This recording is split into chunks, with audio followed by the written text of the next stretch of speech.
This is the Tigers Postcast, your instant game reaction for the Detroit Tigers. Part of the Locked On Podcast Network.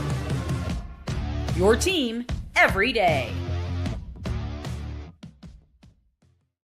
My goodness, what a brutal kick to the you-know-what. We'll say kick to the gut, but welcome into a live Locked On Tigers postcast. I am your host, Jake Reitman. You can follow me on Twitter at Jake_Reitman. Thanks for staying up late with us, and if you're like me, you wouldn't go to sleep anyways after that gut-wrenching loss. The Tigers fall in extras to the LA Dodgers. Final score 8-5. Tigers now 0-2. We'll break it all down because this was a wild game. I think the Tigers were absolutely robbed, and I'll get into it. I'll try not to come unglued, but there were some positive takeaways in this one. Dillon Dingler and Manny Margot, to be specific. We'll go over their performance. I'll have what we're talking about, my player of the game, and the turning point and spoiler. Some of those are the one and the same, if you will. But this is a live Locked On Tigers postcast. I'm your host, Jake Reitman, formerly with 97.1 The Ticket, now with the Locked On Sports Detroit. Fired up as always to be with you. And don't forget, this is your post-game show for a live reaction, and it is a little addition to the Locked On Tigers coverage, instant reaction to what we just witnessed. Free and available wherever you get your podcast, and of course on YouTube as well. Make sure you subscribe if you haven't already. Hey, really appreciate everybody tuning in to the first couple of Locked On Tigers postcasts, and let's hope they get better from here, because that was a gut-wrenching loss. You talk about a game that you felt like you had so close, and it was really a roller coaster because the Dodgers could make the case that they let it slip away in the ninth. But let's go through it real quick. I'll start with some of the good. Obviously, the gritty Tigers are back. That's what my headline was until the extra innings went the way that it did, and really just the home half of the 10th, because you look at the top half of the 10th and a two RBI triple by Dillon Dingler certainly puts you in a position to win. So that was one of the positives to take away. But before that, this Dodgers lineup, everybody said it. I'll say it as well. It's a cheat code. I mean, it's a fantasy team. They're a juggernaut, and it's just pitch after pitch after pitch, batter after batter after batter that can hurt you. And I think in the go-ahead home run there in the bottom of the eighth that Wolves gives up, that actually doesn't end up costing the Tigers because, like I mentioned, the resiliency, but he gets the out, and it feels like all of a sudden, you're one pitch away from getting into the dugout, but instead you relax for 1 second, and it's a go-ahead home run there in the bottom of the eighth that Mookie Betts hits for the Dodgers to, again, just you get Ohtani. You feel like, my goodness, we're one pitch away. And after Ohtani strikes out looking, and it's Mookie Betts, who's just been a nemesis for the Tigers, a thorn in their side. That's for sure. But let's go with some of the good, because you find yourselves down by 1 run entering the 9th inning, and this Tigers team just goes right back to work, because that's what they do. And it starts with a productive at-bat from Trey Sweeney, single into right, and then some really good plays defensively by the Dodgers. I will give them credit. Javi, how I feel about Javi. He doesn't really get down the line very well, so that's second out of the inning. But with 2 outs, it's Manny Margot singling to left to score Kreidler, and then this is the play that we're all going to be discussing, because, my goodness, this is where I feel the Detroit Tigers got robbed. So let's go ahead and make it our talking about segment. This is what you'll be talking about. Riley Greene appears to give the Tigers the lead in the top of the 9th with the RBI double. Margot coming around, and albeit not exactly moving super swiftly, if you will, down the line, but the throw barely beats him, but it looks like he's able to contort his body past the tag, dive home for what in real time looked like he was safe. The call on the field was safe. Tigers are up 4-3. Life is good. Head to the 9th inning, but the review, and in the review, the call is overturned and you take the run off the board, and all of a sudden it's a tie game and we eventually get to extra innings. But my goodness, you can't tell me, and this is not, I mean, we're 2 games into the season. I'm going to try not to be conspiracy guy or us against the world, Detroit versus everybody. Like I love that as much as anybody, but that call's not being made or overturned, I should say, if the roles are reversed here. You're not taking the game winning or go ahead run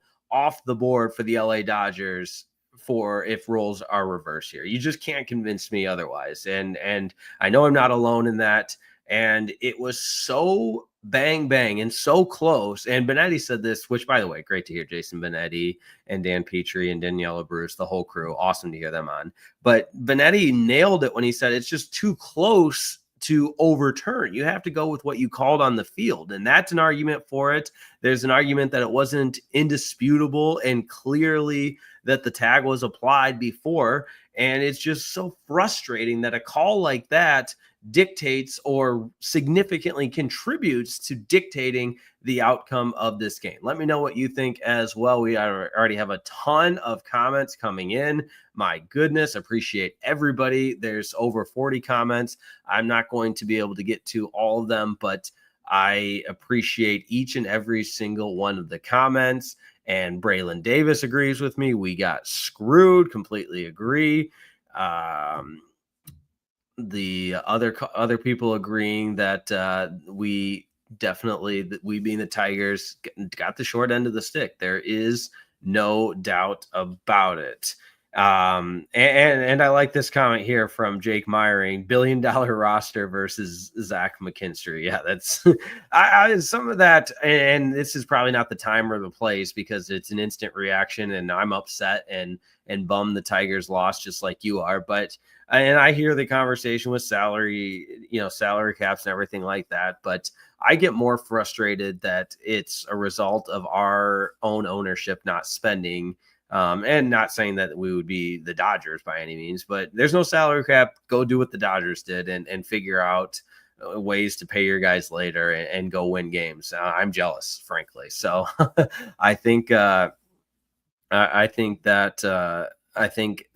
is maybe, I don't want to say a hot take by any means, but I just don't care that the Dodgers have the most expensive roster and that they're over the luxury cap more than the Tigers' entire payroll. Like that's just it just makes us feel like a poverty franchise, but that's neither here nor there. But a lot of comments to get to. Justin Brown says that game was stolen, but still too many runners left in scoring position. Indeed, that's an area that the Tigers need to improve upon. There is no doubt about that. And you look at some of the numbers tonight, and again, leaving guys on base, and you leave them loaded there in the previous inning. And even though Dingler had a great game, the strikeout and that at bat that he was overmatched with the bases loaded. But again, I try not to be too mad about this game, but at the same time, just so frustrating for the Tigers in 2 games that they lose, but you feel like could have been a lot different. I mean, the Tigers were 2 for 9 with runners in scoring position, and the Dodgers 3 for 6 with runners in scoring position. But 2 out RBIs for Margot and Dingler in extra innings. Let's go to extra innings, by the way. You get the 2 runs, and you feel really good about that because, like Benetti said and Petrie said, against a lineup like the Dodgers in the extra innings with the runner starting on second, it feels like you have to get 2 runs, maybe more. And tonight was an example of needing more. There's no doubt about it because Beau Brieske, and he didn't make the big league roster to begin the season last year, but he comes in and just gets absolutely shelled. Wasn't fooling guys. The Will Smith single, I think, was a good example of you got a guy down 0-2 and you don't go with and his change was really good. Don't get me wrong, but there was just way too much of the plate. And Will Smith's able to muscle a single into left, and then Shohei Ohtani's able to get the single. And before you know it, it's a 3-run homer by Mookie Betts, who, stop me if you've heard this one before, but kills the Tigers. So Bummer. No other way to put it, but my goodness. Still some characteristics of this team that we know and love, and the resiliency and the grittiness is certainly at the top of that list for me. But we'll continue to break this one down. I'll have my player of the game, the turning point, and we will tie a bow on it with, of course, our turning point of the game. That's all coming up next on a live Locked On Tigers postcast.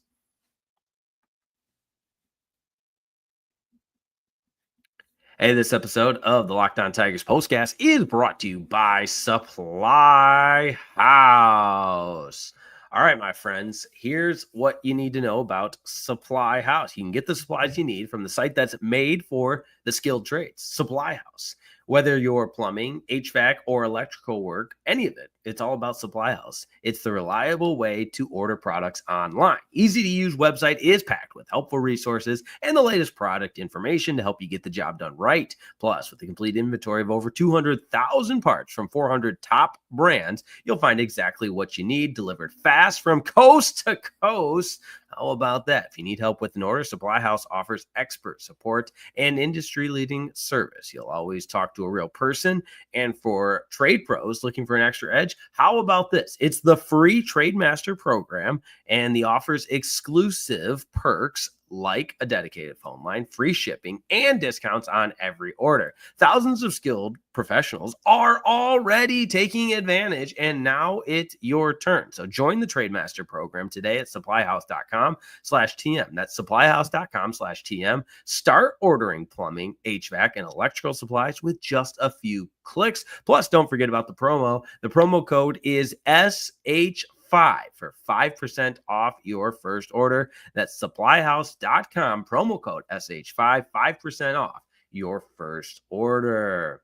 Hey, today's episode of the Locked On Tigers postcast is also brought to you by Game Time. That's right. Listen up and listen good. You know all about Game Time because you know there's nothing better than catching an MLB game live at the ballpark. The crack of the bat, the roar of the crowd, the smell of ballpark food. It's making me hungry just thinking about it. If you're looking to get last-minute tickets, well, Game Time makes getting tickets easier than ever. With last-minute deals, all-in pricing, and the lowest price guarantee, Game Time takes the stress out of buying tickets to MLB games. Plus, ticket prices drop as the game gets closer. What a concept. Let me say it one more time. Ticket prices drop as the game gets closer, meaning you can score an incredible deal. Game Time is the official ticketing partner of Locked On Tigers and the upcoming games. Hey, maybe you want to get to that homecoming or that home opener. Yeah, use Game Time. It's coming up. You can count on them to help you grab the tickets to fit your needs. So take the guesswork out of buying tickets with Game Time. Download the Game Time app, create an account, use code LOCKEDONMLB for $20 off your first purchase. Terms apply. Create that account, my friends. Redeem code LOCKEDON, that's LOCKEDONMLB, for $20 off. Download the Game Time app today. Last minute tickets, lowest price guaranteed.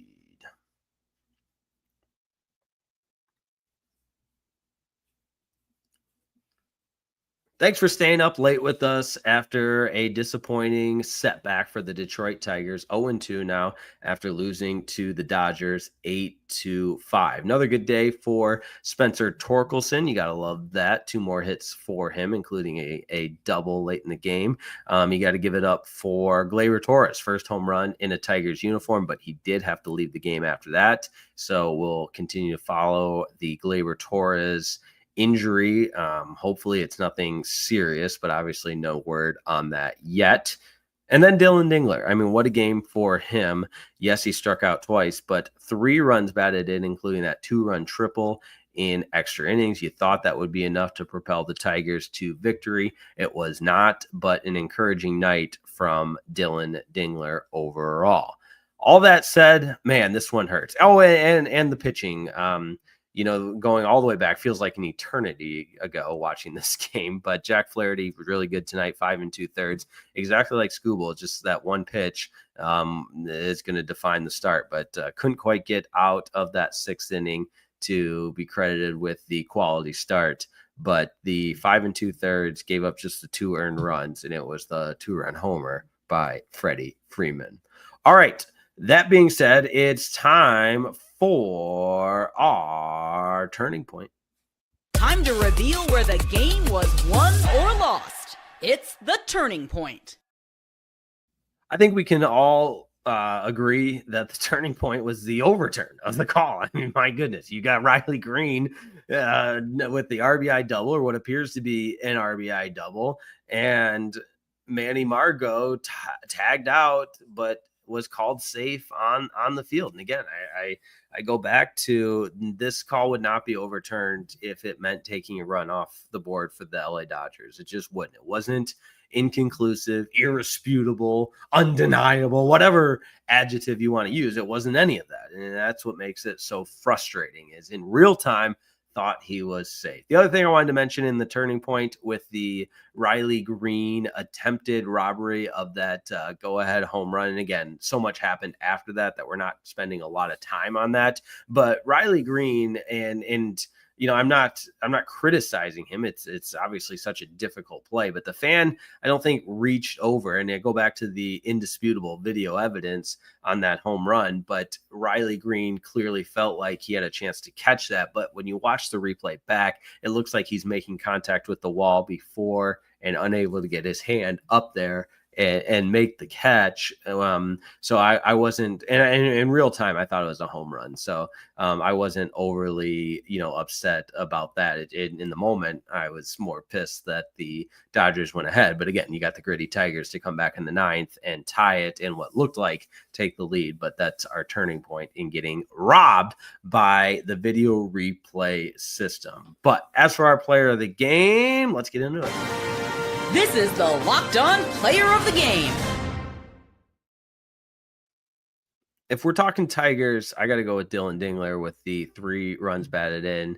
Called a good game behind the dish. He's so mechanically sound behind the dish with, and I think Petrie described it as he's quiet behind the dish, and he's so fundamentally sound in the mechanics of a catcher with the drop and block and everything, keeping the ball in front of him. And in addition, if he can be that solid go-to backup catcher, that's going to be a huge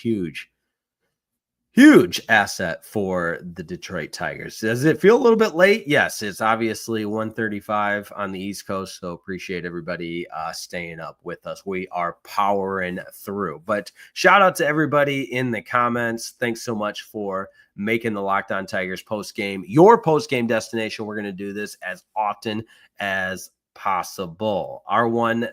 R1VJ4 says AJ Hinch stopped managing after bringing in Brieske, back to burning his pitchers for experience. Nobody else in that bullpen. Experience over winning the game. I don't. That one's. I mean, listen. If there's anybody that criticizes AJ Hinch the most, I'm obviously on the list. I don't know who you. Yeah, maybe. You bring somebody else in.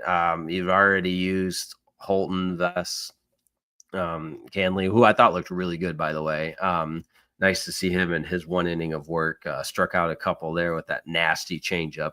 That was impressive there. But that being said, back at it tomorrow. Tigers will wrap up the series against the Dodgers tomorrow. I believe it's another late one. When you look at the Tigers schedule, I don't know why the 2024 schedule pops up. Bear with me here. Tigers, yes, tomorrow, 9:10 first pitch. So not quite as late, an hour earlier, but we'll be with you on a live Locked On Tigers postcast. But unfortunately tonight, it's the Dodgers with the win in extras on the Mookie Betts walk-off home run.